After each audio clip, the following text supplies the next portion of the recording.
What's going on, guys? My name is Trevor and welcome to the channel. This past weekend, Michael B. Jordan had his directorial debut with Creed 3, so today I'm sharing with you my top 10 favorite directorial debuts for movies. What's your favorite directorial debut of all time? It's going to be a fun ranking. Hit that like button, subscribe button, notification bell so you don't miss out on any future content. Let's get into this. So at number 10, I have Christopher Nolan's Following. This movie had an $11,000 budget and he filmed with a couple of his friends, and a lot of people aren't the biggest fan of this, but honestly, I think it's a solid Nolan film. If you don't know the premise of this movie, it's about this guy who's essentially a stalker, and he meets up with another guy who is essentially a stalker, and they follow people, and there's lots of good twists and turns in there. And for being around an hour 20 minutes and an $11,000 budget, Christopher Nolan just showcases how good he is as a director. This is definitely not one of the biggest films. If you haven't seen Following from Christopher Nolan, I highly recommend it. Honestly, it caught me by surprise. At number 9, I have Bob Peterson, and his directorial debut was Up. This is one of the greatest Pixar movies of all time. Honestly, a top 10 animated movie of all time for me. I'm not sure what he's done outside of this movie, but for being his first movie and giving us one of the best Pixar movies,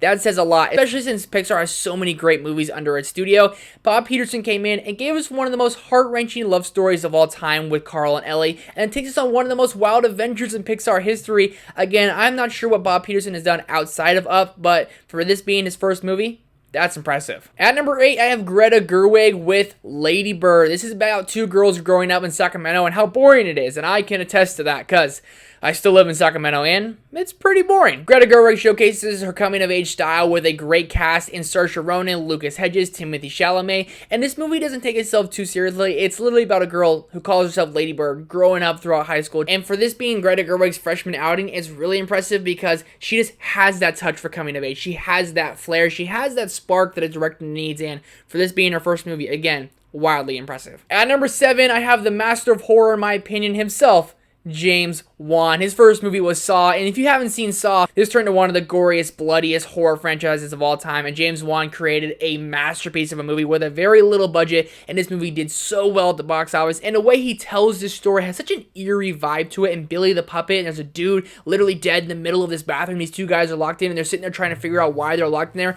Such a crazy premise with a fantastic twist at the end. James Wan, in my opinion, is the master of horror, my favorite horror director, and I had to have him on this list.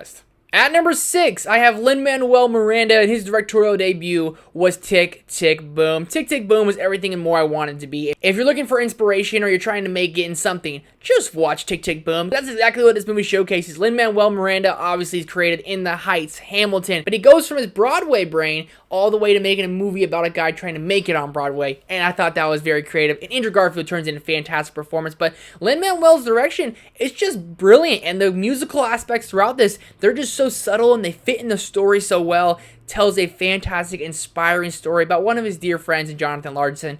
I love Lin-Manuel Miranda, and I love Tick, Tick, Boom. At number 5, I have Michael B. Jordan in Creed 3. Everything he did with this movie just made my jaw drop to the floor, especially what he did with the end fight scene of this movie. If you've seen the film, you know exactly what I'm talking about, because the end fight scene is such a creative decision that it's either going to work for you or it won't, and for me, it really worked. I love the anime style he threw into these fights, and I love the brother aspect that pushes the story along. Michael B. Jordan just turned in a fantastic sports movie and my favorite movie of 2023 so far. At number 4, I have Quentin Tarantino, and his first movie is Reservoir Dogs. Quentin Tarantino is arguably one of the greatest directors of all time. In my opinion, he's a top 3 director up there with Scorsese and Steven Spielberg himself. Quentin Tarantino is so different, and that's what I absolutely love about it. Whenever you watch a Tarantino movie, expect the unexpected, because essentially that's where you're going to get. And when you go watch Reservoir Dogs, it's completely different than all of his other movies. It's a heist movie, but about behind the scenes of a heist and how it didn't go well. And there's a narc in the group. They're trying to figure that out. It's a dialogue heavy movie, and it just works so well. It moves so fast,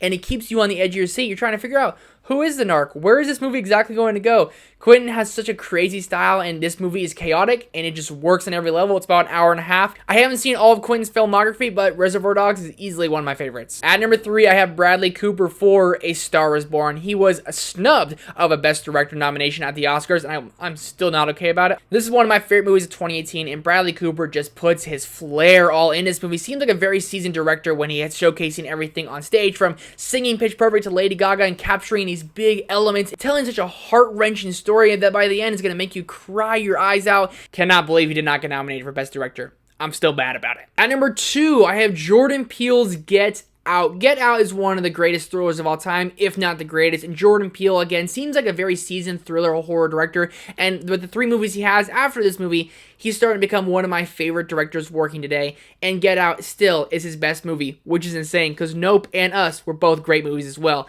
Get Out is every bit as trippy and terrifying as you were expecting it to be. You have no idea what to expect going into this movie, and by the end, your jaws drop to the floor, your brain might hurt a little bit. I'm not sure he'll ever be able to top this movie, but this is one of the most impressive directorial debuts of all time. But my number one is one you might not be expecting. But The Shawshank Redemption is one of the greatest movies of all time, and the director who directed that made his directorial debut, and his name is Frank Darabont. I have not seen any other movie by Frank Darabont, but Shawshank Redemption is arguably the greatest movie of all time. It's one of my favorite movies of all time, and the fact that this was his directorial debut when making this movie is every bit of impressive as anything else on this list. This guy created, again, one of the greatest movies of all time with one of the greatest twists of all time to making it one of the best feel-good movies of all time. It's #1 IMDb for good reason. Morgan Freeman, Tim Robbins, and Frank Darabont directed the hell out of this movie. It'll make you emotional. It'll make you smile. It might even get you hyped up a little bit. Frank Darabont's directorial debut for Shawshank Redemption easily steals the cake at #1. Let me know your top 10 favorite directorial debuts down below in the comment section. Hit that like button, subscribe button, notification bell so you don't miss out on any future content. Lots more videos coming this week. Really looking forward to all of those. Thank you guys so much for watching. I'll see you in the next one.